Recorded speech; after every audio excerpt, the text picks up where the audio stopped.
In this video, I'll show you how to fix sound not working on a laptop in Windows 11.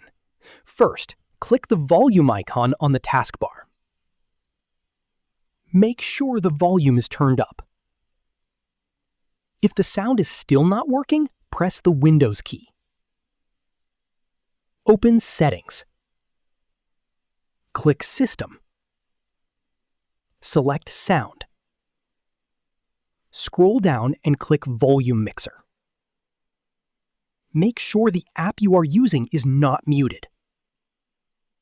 If the problem continues, right-click the Start button.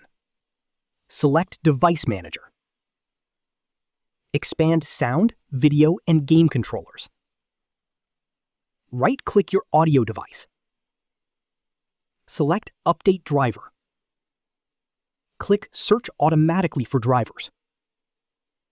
If Windows does not find a new driver, right-click the audio device again. Select Uninstall Device. Click Uninstall.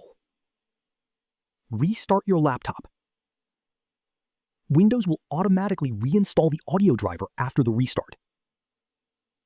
After your laptop starts, play a video or music file to check if the sound is working again.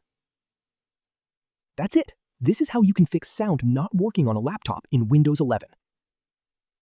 If you found this video helpful, don't forget to like the video, subscribe to our channel, and press the bell icon for more tutorials. Thanks for watching.